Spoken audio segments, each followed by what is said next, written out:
नमस्कार। मैं पंडित आशुतोष मिश्र आज के इस चैनल में आपका हार्दिक अभिनंदन करता हूं। आज हम इस वीडियो में के माध्यम से यह जानेंगे कि गर्भाधान संस्कार कब किया जाता है और कैसे किया जाता है। गर्भाधान संस्कार करने से किस की प्राप्ति होती है, किस शिशु की प्राप्ति नहीं होती है। आइए हम जानते हैं। सबसे पहले हम लोग जानेंगे कि गर्भाधान संस्कार किन तिथियों में किया जाता है। गर्भाधान संस्कार आइए जानते हैं। सबसे पहले प्रतिपदा, द्वितीया, तृतीया, पंचमी तथा सप्तमी, दशमी, एकादशी, द्वादशी, त्रयोदशी इन तिथियों में गर्भाधान संस्कार उत्तम माने जाते हैं। अब हम जानेंगे इन तिथियों के साथ साथ कौन कौन से वार होते हैं, कौन कौन से वार होने चाहिए जिसमें हम गर्भाधान संस्कार करें। इन तिथियों के साथ सोमवार, बुधवार, मंगलवार तथा बृहस्पतिवार वार होने चाहिए। ये वार इन तिथियों के साथ मेल खाते हैं तो इसमें हम गर्भाधान संस्कार कर सकते हैं। अब हम लोग जानेंगे कि किन किन वारों को पुत्र की प्राप्ति होती है, किन किन वारों को कन्या की प्राप्ति होती है। सोमवार तथा शुक्रवार को गर्भाधान संस्कार करने से हमें पुत्री की प्राप्ति होती है तथा बृहस्पतिवार और बुधवार, मंगलवार इन 3 दिनों में हमें पुत्र की प्राप्ति होती है तथा शनिवार को हमें गर्भाधान संस्कार करने से नपुंसक शिशु की प्राप्ति होती है। अब हम जानेंगे कि गर्भाधान संस्कार में कौन कौन से नक्षत्र विशिष्ट माने जाते हैं, उत्तम माने जाते हैं। तो सबसे पहले हो गया अश्विनी, मृगशिरा, स्वाति, चित्रा, अनुराधा, पुष्य, पुनर्वसु, अनुराधा, स्वाति, चित्रा इत्यादि तथा श्रवण, हस्त, घनिष्ठा नक्षत्र शुभ माने जाते हैं। अब हम लोग जानते हैं गर्भाधान संस्कार किस समय से करना चाहिए, कब करना चाहिए।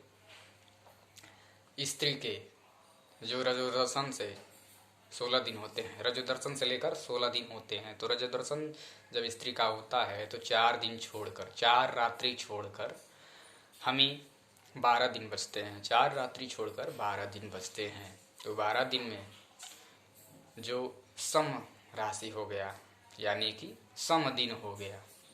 जैसे मान लीजिए कि 4 दिन छोड़ दिए तो 5वां दिन से हम लोग गिनेंगे।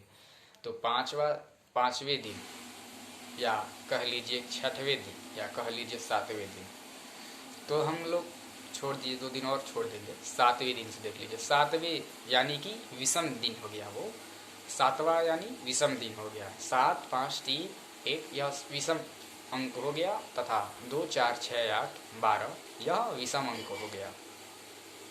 तो रजोदर्शन से 4 दिन छोड़कर जो विषम संख्या वाले दिन में होगा, जैसे मान लीजिए कि रजोदर्शन से मान लीजिए 7वें दिन में अगर आप गर्भाधान संस्कार करते हैं, रजोदर्शन से 4 रात्रि छोड़कर जो 7वां दिन है, 7वें दिन में आप गर्भाधान संस्कार करते हैं यानी कि विषम दिनों में संस्कार करते हैं तो आपको पुत्री की प्राप्ति होती है। तथा यानी कि जैसे मान लीजिए कि अगर आप सम दिन में यानी कि जैसे मान लीजिए गर्भाधान संस्कार है 4 दिन हो गया, अब 6वें दिन आप कर लें, चाहे 8वें दिन गर्भाधान संस्कार करते हैं तो आपको पुत्र की प्राप्ति होती है। गर्भाधान संस्कार के बाद अगर आप विषम यानी कि मान लीजिए 7वें दिन, 9वें दिन, 11वें दिन भी अगर आप गर्भाधान संस्कार करते हैं या 15वें दिन भी आप अगर गर्भाधान संस्कार करते हैं तो आपको पुत्री की प्राप्ति होती है। इसमें संशय नहीं है, यह 100% सटीक उपाय है। यह सारे लोगों के साथ प्रयोग हो चुका है। इसी के साथ गर्भाधान संस्कार अगर समझ में नहीं आया होगा तो फिर मैं एक बार और बता देता हूँ कि रजोदर्शन से लेकर के 16 दिन होते हैं। रजोदर्शन के 4 दिन लेकर के और आगे के 12 दिन 16 दिन होते हैं। रजोदर्शन से 4 दिन छोड़ के 12 दिन बचते हैं। रजोदर्शन यानी कि 7वें दिन से अगर आप गर्भाधान संस्कार करते हैं, 7वें दिन, 9वें दिन, 11वें दिन, 11वें दिन, 13वें दिन, 15वें दिन, तो गर्भाधान संस्कार में आपको पुत्री की प्राप्ति होती है।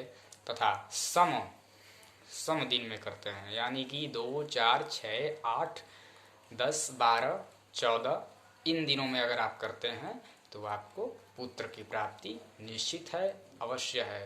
यह गर्भदान संस्कार होता है। अगर आपको यह वीडियो अच्छा लगा होगा तो चैनल को सब्सक्राइब करिएगा और लाइक करिएगा, ज़्यादा से ज़्यादा शेयर करिएगा।